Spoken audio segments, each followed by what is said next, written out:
Herc, we got news that broke late on Friday, at least late here on the East Coast Friday night. Major League Soccer announcing it will not be sending its first teams to the Lamar Hunt U.S. Open Cup in 2024, instead opting to send MLS Next Pro teams, effectively their reserve teams. The announcement comes just months after MLS Commissioner Don Garber called the tournament, quote, a very poor reflection of what it is we're trying to do. Herc, MLS, first teams out of the Open Cup. Are you cool with it? No, I'm not cool with it. You're talking to a guy who essentially got his start because of what he did in the Open Cup.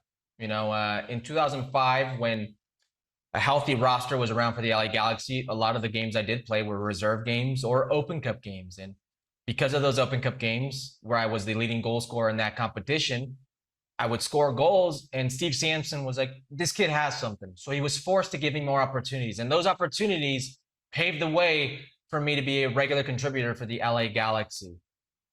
I don't like this for many reasons. You're denying players their dream to play, not just MLS players who want to better their situation, want to better their contracts, but players who want to get to MLS, or players who maybe will never get to MLS, but the thrill of their lifetime is facing up against MLS opposition. You're trying to tell me that it's good enough for the Premier League. It's good enough for Premier League players worth over $100 million, but it's not good enough for Don Garber and Major League Soccer. You're telling me that instead of helping a tournament like the Open Cup or helping U.S. Soccer, MLS chose to not only turn their back on them, but essentially said, go die to the Open Cup. Because essentially what you're doing is you're giving them a death blow. U.S. Soccer and the Open Cup, or at least the Open Cup, can't survive if this happens or this continues. No MLS teams in the Open Cup is a death blow to the Open Cup. And I don't know how legal it is. MLS has an obligation to compete in all the domestic competitions available to them within the U.S. Soccer umbrella. It's okay if you say, choose if you want to play a first team or not. And by that I mean what we've always complained about, how some teams don't take it seriously. But let the teams choose. There's still a CONCACAF Champions Cup position to be won. Let them choose. If they want to ignore or belittle the Open Cup, that's stupidly and ignorantly on them. But don't say we're sending MLS Next and take that dream away, take that possibility away from these players. It's a sad day in American soccer. Yeah. So one thing that jumped out to me, because as soon as you see this, Herc, is you just ask why, right? And I think what we're going to hear and what we've already heard from the MLS perspective is, you know, this is about bad fields or bad stadiums or bad soccer. MLS has been playing bad soccer on bad fields and bad stadiums since its inception in 1996. So it's surely not that.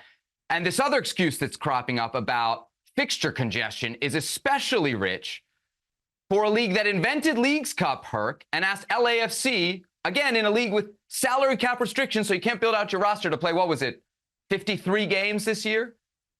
So the only reasons, Herc, that this is happening are, one, the obvious one, money, right? That's always at the root of all evil. But beyond that is control, right? MLS wants to control everything in American soccer. And if MLS doesn't control it, Major League Soccer would rather that that thing just not exist. Okay? And that brings me to the guy in charge of all this, and that's Don Garber, who is, yes, MLS commissioner, Herc. But it's important to point out here, he also serves a role on the board of directors of U.S. Soccer. And at this point, I'm not sure how much longer that can continue, right? Because subjectively, we can make the argument that Don Garber, via this move with MLS, is acting against the greater good for American soccer, right? And a person acting against the greater good of American soccer should not be, Herc, on the board of directors of the U.S. Soccer Federation. But a person concretely, objectively, specifically acting against an asset of U.S. Soccer cannot also then sit on the board of directors of U.S. Soccer. The conflicts of interest around Don Garber's presence on the board of directors have been coming to a head for a while. This is the head. And somebody's going to have to make a move here. It's either going to be Don Garber, out of decency, recusing himself from this position, or the Federation, Herc, is going to have to step up. And that brings me to kind of my last point on this, or maybe the most important point. For years and years, Herc, The U.S. Soccer Federation did Major League Soccer's bidding, often at the expense of everybody else in American soccer. And the proof of that is the dozens of leagues, men and women, the hundreds of clubs, men and women, including Rio Grande Valley, who today is out of business, that have gone out of business since MLS came into business in 1996. And for all that time, U.S. Soccer sat by and did nothing. And the why behind that is very obvious, Herc, and you know it well. It's because through a marketing contract that not a lot of people know about, not a lot of people talked about, U.S. Soccer was getting its bills paid, in effect, by Major League Soccer. So, of course, you're not going to bite the hand that feeds you.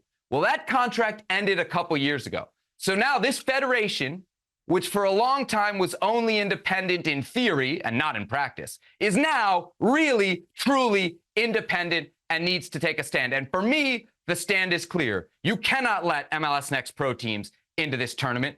And it's time for U.S. Soccer to seriously consider stripping MLS of its Division I status. You cannot be a Division I league, Herc, if you don't want to compete. And that's the bottom line with Major League Soccer. They don't want to compete. They're scared of competition. It's why they're pulling out of the Open Cup. And it's why anytime you hear about promotion relegation or anytime anybody brings up an open system, MLS folks run for the hills. They're scared of competition because they don't want to be exposed. And that's the bottom line, Herc, of why they're leaving the Open Cup.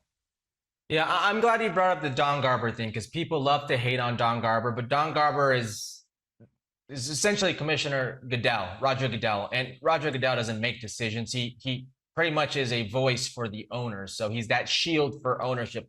But when it comes to being part of the board of directors in U.S. Soccer, yeah, that's directly on him, and you're right, he needs to recuse himself from that. I'm very happy you brought that up, and I agree. It'd be one thing to see MLS compete and compete well, but they've not done it. The only thing I could think of that would be cool in the meantime is seeing a USL team potentially win this tournament and get the CONCACAF Champions Cup position and recognition that I think they deserve. Yes, that would be a cool silver lining, but very much a silver lining to all this. Just very quickly on the point you brought up about the rules, the Pro League standards state, according to U.S. Soccer, that to be eligible to be a Division I team, you have to play in all federation events, which you are eligible for. The Open Cup is that. So it's right there in the rule book. If U.S. Soccer wants to grow a spine and take a stand against Major League Soccer, who is working against the whole of American soccer, you got it right there on paper how you can do it. Right there. Yeah, I don't, yeah, you're right, but I don't think they're dumb enough to go into this without checking the legality of this and seeing if MLS Next is a direct representation of Major League Soccer. So, I mean, save your reserve teams. One thing the Open Cup definitely does not need.